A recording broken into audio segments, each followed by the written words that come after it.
समीचीन विकल्पों का सम्यक समाधान।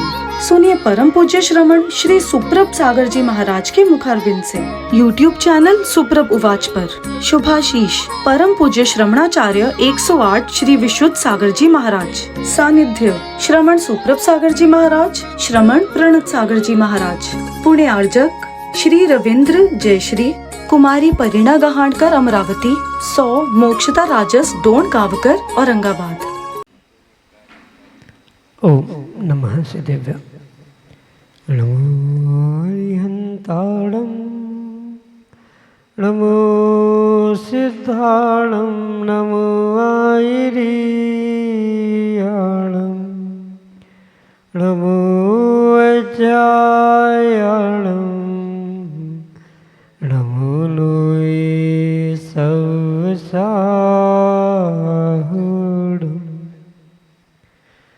अनंत अनंत सिद्ध परमेष्टि भगवान की परम पूज्य आचार्य भगवंत गणाचार्य श्री विराग सागर जी महाराज की परम पूज्य पट्टाचार्य आचार्य भगवंत गुरुवर विशुद्ध सागर जी मुनि महाराज की परम पूज्य मुनि श्री प्रथम सागर सुप्रभ सागर जी महाराज की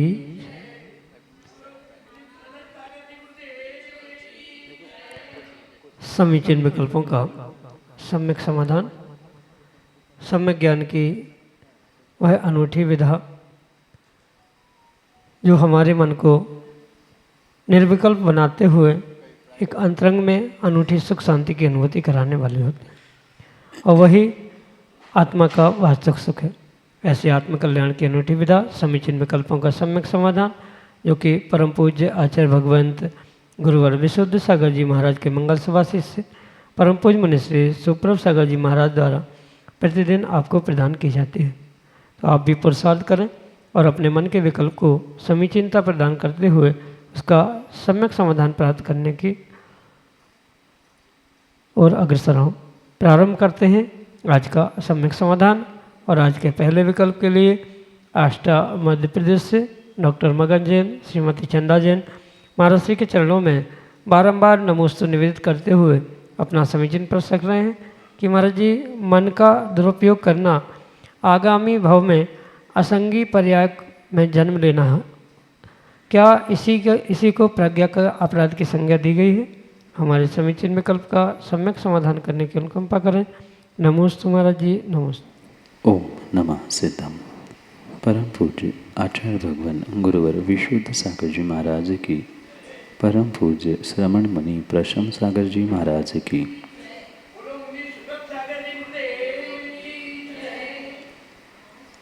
ये करणानियों का सिद्धांत है कि जीव जिन इंद्रियों में, चाहे वह अनिंद्रिय रूप मन आदि क्यों न, अगर उन इंद्रियों के विषयों में अधिक आसक्त होता है, उन इंद्रियों के विषयों को प्राप्त करने की इच्छा से उन इंद्रियों का, मन आदि का दुरुपयोग करता है, तो स्वाभाविक रूप से अगली उस पर्याय में कहीं न कहीं उसके संबंध में कुछ अधिकता को या कुछ न्यूनता को वह प्राप्त होता है।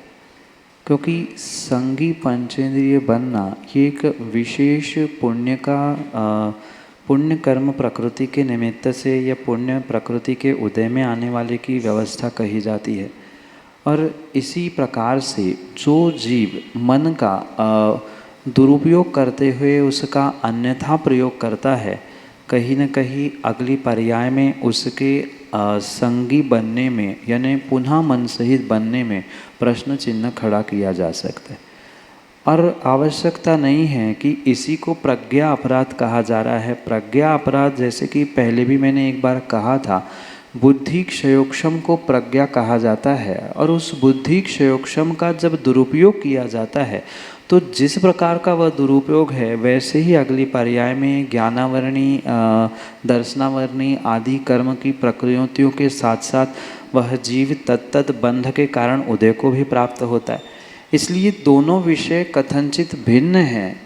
मन से क्षयोक्षम बुद्धि का संबंध होने से कथनचित उसको वैसा मन रहितपना या असंगीपना प्राप्त होगा, पर आवश्यकता नहीं है कि इसी को सर्वथा हम प्रज्ञा अपराध करें। पुनः ध्यान रखें, प्रज्ञा बुद्धि ज्ञान के एक सूक्ष्म विशेष को कहा जाता है, उसका सदुपयोग नहीं करना या प्रज्ञा कहीं विषय कषायों में पर की निंदा आदि आदि में लगाकर जो पुरुषार्थ किया जा रहा है वह प्रज्ञा अपराध है। उसके कारण से ज्ञानावरणी दर्शनावरणी आदि कर्मों का और मन का दुरुपयोग करने से संगी ना बनते हुए मन रहित असंगी बनने का भी वह उदय जीव के साथ आने की संभावना है। यही आपके लिए सम्यक समझ। अक्षत मोदी ललितपुर उत्तर प्रदेश से महाराज जी के चरणों में बारंबार नमस्ते करते हुए अपना प्रश्न रख रहे हैं कि महाराज जी जैसे मंदिरों में या सुनसान मकानों में बहुत से देव होते हैं, तो लोग वर्तमान में थर्ड आई का कला का उपयोग करते हुए उन देवों से बात कर लेते हैं। वे लोग क्या उन मकान में रहने वाले उन सभी देवों से बात कर सकते हैं या कुछ बैंतर आदि देवों से बात कर सकते हैं, तथा वे लोग अधिकतम कितनी देर तक उनसे बात कर सकते हैं, और यदि बात करते समय देव नाराज हो जाए तो उन लोगों को देव कष्ट भी दे सकते हैं क्या? हमारे समीचीन विकल्प का सम्यक समाधान करने की कृपा करें। नमोस्तु महाराज जी, नमस्ते। वर्तमान में जो बहुत सारी विद्या, चाहे थर्ड आई रूप हो या अन्य किसी प्रकार से, जो देवों से चर्चा करते हुए या अन्य भी रहस्यमय बातों को जानते हुए देखने के लिए मिल रही है, वहाँ ये बात ध्यान रखें, ये सब कुछ विद्या एक क्षयोक्षमिक है। और जैसे उन देवों से चर्चा करने की बात है, तो वहाँ ये जो भी कार्य किया जा रहा है, वहाँ ये ध्यान रखें कि उत्कृष्ट जाति के जो देव है वह वर्तमान में पंचम काल में कहीं हम आप जैसे लोगों के इर्द गिर्द नहीं होते। यहाँ जो भी वर्तमान में चाहे सोने घर में, मंदिरों में या अन्यत्र पेड़ वृक्षों में आदि स्थानों में जो भी देव जाति के जीव मिलते हैं, वे अधिकांश उस वैंतर जाति के ही देवों में से ही देव होते हैं। वैमानिक जाति के देव पंचम काल में मध्यलोक में नहीं आते। जब अन्यत्र जाने का उनका निषेध है, तो शून्यागार या शून्य स्थानों में वे वर्तमान में आके क्या कर रहे हैं? वैंतर देवों की ही एक विशेष एंथुजियाज्म कह दो, उत्कंठता कह दो कि क्या हो रहा है क्या नहीं है, जिज्ञासा रूप में वे अनेक स्थानों में रहते हैं। शून्य स्थानों में रहना ये उनको पसंद है। अनेक प्रकार के उनके भेद भी कहे हैं, तो उन अपेक्षा से वे अपने अपने पसंदीदा स्थानों पे रहते हैं, तो उनसे ही चर्चा होती है। स्वर्गों में जो वैमानिक आदि जाति के देव है वे वर्तमान में आते नहीं हैं, उनसे चर्चा होती नहीं है। ये जो भी चर्चा है, भले ही आज नए तरीका उसे थर्ड आई कहते हुए कहा है, पर ये सभी विद्या हमारे जिनागम की बहुत प्राचीन विद्या है। बहुत सारे ऐसे पुराने विद्वान हो चुके, त्यागी व्रती भी हो चुके, जो आंख बंद करते हुए आंख खोलकर भी उनसे चर्चा करते थे, बातें करते थे। उसके लिए कोई समय की सीमा नहीं है। इतने समय बाद देव बोर हो गए, उनने कहा मेरे पास टाइम नहीं है, मैं घूमने जा रहा हूँ, ऐसी कोई व्यवस्था नहीं है। ये जितनी भी व्यवस्था है जीव के अपने स्वयं के पुण्य पाप पर भी ये डिपेंड करता है कि वह देव उस वैंतर आदि ने या उन देवों ने फिर उस व्यक्ति के साथ क्या किया। ये कोई मनुष्य जैसा, बच्चों जैसा खेल नहीं है। 2 घंटा बोल लिया, बोर हो गए, चले गए या रूठ गए, नाराज़ हो गए, अब तुम पे कुछ विपरीतता का प्रयास करेंगे। ये पक्का मानना, ये चर्चा मात्र चर्चा रूप ही होती है। अन्य कोई भी उसमें विकल्प करने की, उपस्थित करने की आवश्यकता बिल्कुल भी नहीं है। ये पक्का माने और साथ में ये भी ध्यान रखे, ये जितना भी कार्य वर्तमान में दिखाई दे रहा है या प्राप्त हुआ है, ये बहुत अल्प है। हमारे आगम में इस विषय में और भी बहुत सारी गहन चर्चा, गहन कारण, मंत्र, विद्या, तंत्र भी बताए, जिसके माध्यम से उन देवों को वश करना आदि बहुत सारी विद्याएं बताई है। पर व्यक्ति को अपना व्यक्तिगत पुण्य, गुरु का मार्गदर्शन आदि सब कुछ प्राप्त करते हुए ही इन सबको प्राप्त करना होगा। अन्यथा अगर कुछ करते हुए गड़बड़ हो गई, देव नाराज़ होना हो, पर यह है कि कर्मोदय तुरंत भी आ सकता है, या हो सकता है वो आपके साथ आज अच्छा पुण्य के उदय के कारण से कर रहा है, पुण्य का उदय नष्ट हो गया या पाप का उदय उसी समय आ गया, उसको कुछ पुरानी बात याद आ गई, तो वह आपके साथ दुरुपयोग भी कर सकता है, मतलब आपके साथ पुनः दुश्मनी आदि भी निभा सकता है। तो इन सभी बातों को सोच समझकर ही इसका पुरुषार्थ करें और सबसे पहले गुरु का मार्गदर्शन, गुरु का आशीर्वाद लेकर ही इन क्रियाओं में उलझे। यही आपके लिए सम्यक समाधान। शरद ठियोले, नागपुर, महाराष्ट्र से महाराज श्री के चरणों में बारंबार नमस्ते करते हुए अपना समीचीन प्रश्न रख रहे हैं कि महाराज जी, भाग और पुरुषार्थ में श्रेष्ठ क्या है?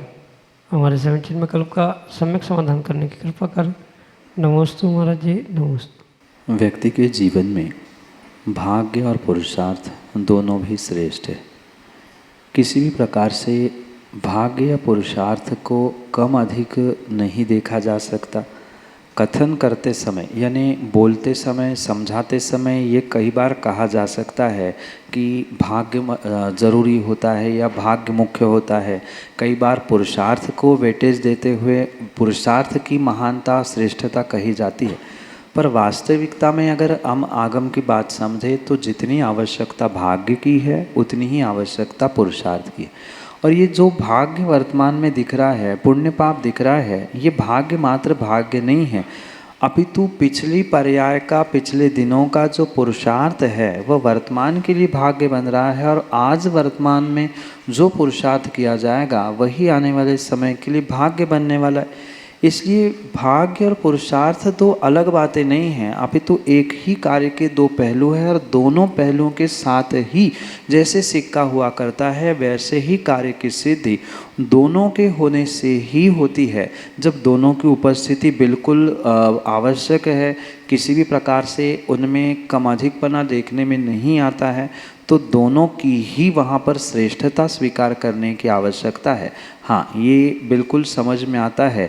किसी का कार्य बहुत अल्प पुरुषार्थ में होता हुआ देखने को मिलता है, किसी को जिंदगी भर मेहनत करने पर कुछ रिजल्ट्स मिलते हैं, तो वहाँ पुण्य पाप का उदय या भाग्य जिसे कहते हैं वह तीव्र, मंद, मध्यम आदि आदि के निमित्त से होने से पुरुषार्थ भी बहुत अच्छा, कम अच्छा, बिल्कुल नहीं आदि प्रकार से जैसी उसकी पोटेंशियलिटी होगी या जैसी उसकी विशेषता होगी उतना ही विशेष उस समय पर कार्य होता हुआ देखने के लिए मिलता है।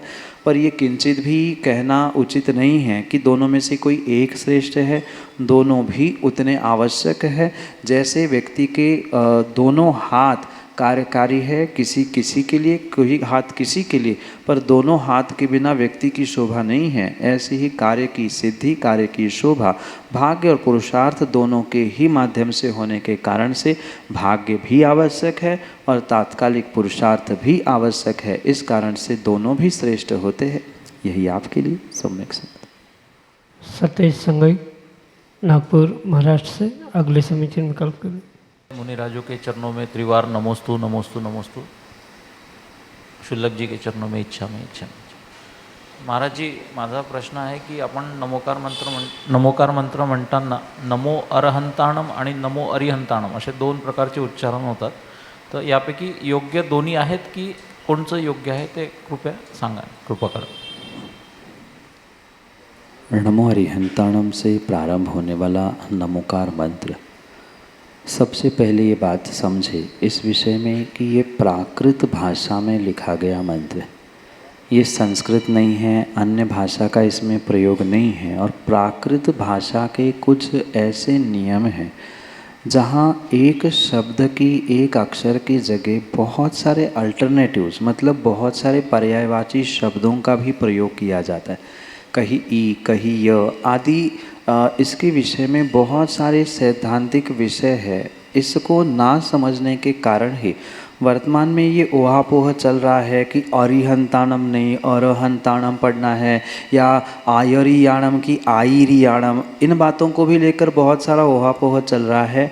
ये बात पक्की समझे कि उच्चारण शब्दों के और अर्थों के पूर्ण रूप से योग्यता से ही करना चाहिए। पर चूँकि मंत्र प्राकृत भाषा में है और प्राकृत में एक शब्द एक अक्षर की जगह अनेक पर्यायवाची अक्षर बताए गए हैं, इसलिए आगम के परिप्रेक्ष्य में अरिहंताणम और अरहंताणम दोनों भी पढ़ने में कोई भी दोष नहीं है। अरिहंताणम का अर्थ भी वही है और अरहंताणम का भी अर्थ वही है। वहाँ प्राकृत भाषा के कारण से ये अंतर देखने के लिए मिलता है। जैसे कालांतर में कुछ बदलाव होते हैं भाषाओं में, कुछ स्थान बदलते ही वही हिंदी भाषा वही मराठी भाषा स्थान बदलते बदलते कुछ उच्चारण में बदलाव होता है। बिल्कुल ऐसे ही प्राकृत भाषा में भी अनेक भेद है। महाराष्ट्रियन अलग है, सौरसेनी अलग है। तो जैसे जैसे जिन जिन भाषाओं में ये प्राप्त होते हैं वैसे वैसे उन्होंने उन लिपियों का प्रयोग किया है। पर दोनों का अर्थ यही है, जिन्होंने अपने 4 घाती या कर्म रूपी अरि यानी शत्रुओं का हनन किया है वे ही अरिहंताणम है, और वे ही अरह यानी शत्रु को ही हनन करने वाले। दोनों का अभिप्राय और उद्देश्य यही है, जिन्होंने शत्रु को जीता है वही हमारे लिए अरिहंत है और वही अरहंत भी है। इसलिए दोनों में से हम जो चाहे उच्चारण करे, उसमें किसी प्रकार से कोई दोष नहीं। रही बात छंद की भी, तो छंदों में भी अरि मतलब वहाँ पहली ई है और अरहंताणम भी रस्व ही है। तो दोनों स्थान में रस्व यानी छोटा ही होने के कारण से वहाँ भी छंद में भी कोई विपरीतता देखने के लिए नहीं मिलती। इन सभी बातों से यही निर्णय होता है कि दोनों में से दोनों भी सही है। हम अपने याददाश्त या हमें जैसा उस समय पर ठीक लग रहा है वैसा पढ़े। अरिहंताणम अधिक मात्रा में प्राप्त होता है और हम वही पढ़े तो अधिक योग्य है, पर दोनों में कोई भी दोष कोई गलती नहीं है। यही आपके लिए सम्यक समझ। नागपुर महाराष्ट्र से सौ रश्मि देवल से अगले समीचीन विकल्प। दंसण समकम मगम मोखस चोचारितम साधयतीणिच शुद्धम साहु सोमुनि नमो तस्। त्रयमुनि राजों के चरणों में अनंत बार नमोस्तु नमोस्तु नमोस्तु गुरुदेव। गुरुदेव, सांसारिक विकल्पों से शांति पाने के लिए अपने आप को समय कैसे दें? नमोस्तु गुरुदेव।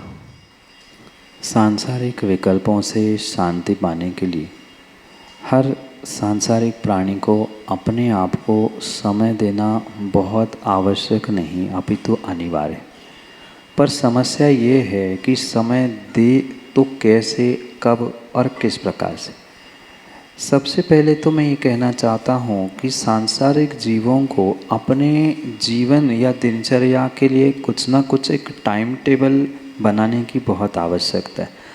अक्सर यही होता है कि व्यक्ति फ्लो में बह जाता है, जो जैसा समय अनुकूल लगा उसमें वो काम कर लिया, और इसी कारण से वो कभी भी अपने जीवन में सेटिस्फाइड नहीं हो पाता कि मैंने कुछ किया है।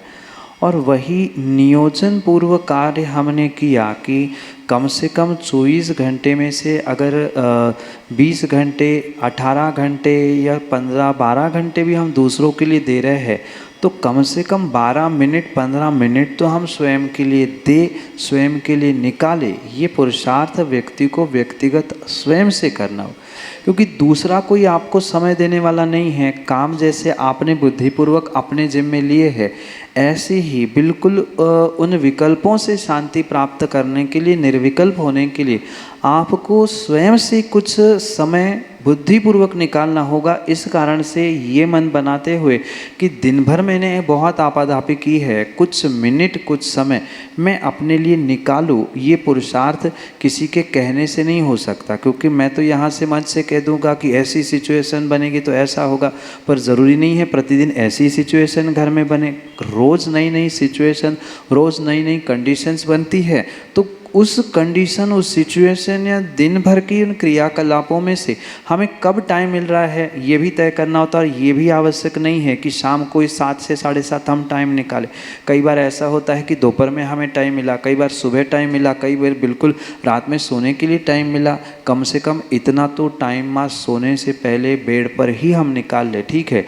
अन्य समय में टाइम मिला, 10 सोने के 5 मिनट पहले भी हम पूरे दिन का कैलकुलेशन रूप विचार करने के लिए समय दे कि कितना मैंने संकल्प विकल्पों में समय व्यतीत किया, क्या पाया क्या खोया। ये अंतिम सोने के समय भी हमने समय निकाला तो संसारिक विकल्पों से अपने आप को शांत करने के लिए ये 5 मिनट 2 मिनट भी पर्याप्त हो सकते हैं। पर सिचुएशन देखकर कब कहाँ कैसे हमें डिसीजन लेनी है ये हमारा व्यक्तिगत विवेक, व्यक्तिगत सोच ही उस सिचुएशन कंडीशन को देखकर निर्भर करती है। क्योंकि ऐसा कोई स्टैंडर्ड फॉर्मेट सबके लिए एक सा हो नहीं सकता और किसको कौन सा संकल्प विकल्प किस प्रकार का कितनी तीव्रता का सता रहा ये भी सामान्य रूप से समझना समझाना संभव नहीं है। तो इसलिए कम से कम सोने से पहले 2-5 मिनट हम आंखें बंद करके बैठे और उसी समय अपने लिए विचार करें तो बहुत सारा काम हमारा प्रतिदिन का हो सकता है। यही आपके लिए सम्यक समय। संजय पाटनी, नागपुर, महाराष्ट्र से अगले समीचीन विकल्प। तो महाराज जी नमोस्तु। पूजा के अंदर में बहुत से अर्गों में ऐसा उल्लेख आता है कि 3 कम 9 करोड़ मुनिराज इस टोक से मोक्ष गए और ऐसा आता है। तो उसके बाद बड़े नहीं उसमें, मतलब 3 करोड़ 9 है तो उसके ऊपर बड़े क्यों नहीं? शायद हम 3 महाराज कम पड़ रहे होंगे 9 करोड़ की पूर्ति करने के लिए, या ऐसा हो सकता है कि 3 की जगह कम हो इसलिए 3 कम 9 करोड़ कहा। ये तो हंसी मजाक की बात हुई। वास्तविकता यही है कि ये संख्या परमानेंट है, स्थायी है, इसमें ना आज तक बदलाव हुआ है ना होने वाला।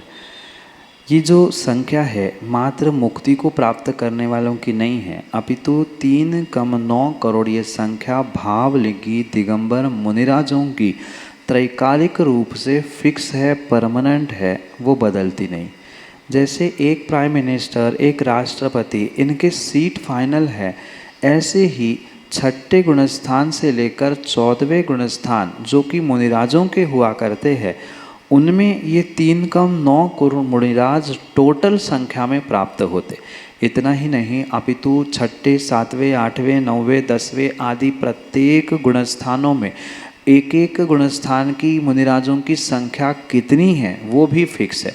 फिर आप सोचते होंगे कि जब वो फिक्स है तो अनेक मुनिराज आज दीक्षा ले रहे हैं, कईयों की समाधि हो गई, फिर भी वह कम ज़्यादा क्यों नहीं हुआ? क्योंकि जैसे कक्षाओं की, क्लास की स्कूल में व्यवस्था होती है, पहली पास करने वाला दूसरी में जाता है, दूसरी पास करने वाला तीसरी में जाता है, ऐसे ही 6वें गुणस्थान से लेकर क्रम से वे संख्या जितनी है उतनी ही परमानेंट। जैसे पहली में 60 की संख्या कैपेसिटी है स्कूल के क्लासरूम, तो 60 ही बच्चे, अगर 60 में से जितने पास हुए उतने आगे चले गए। अगर कोई फेल हो गया तो एडमिशन 2 फेल को लेकर पुराने नए 58 मिलाकर 60, वो वैसे ही क्लास की बच्चों की संख्या फाइनल है। ऐसे ही प्रत्येक गुणस्थान की संख्या फिक्स है और उनकी टोटल 3 कम 9 करोड़ मुनिराज के रूप में प्राप्त होती है। ये मुनिराजों के गुणस्थान विशेष है, उनकी संख्या एक एक की आगम में लिखी है, तो उतने ही पास होते हैं। मतलब जितनों ने दीक्षा ले ली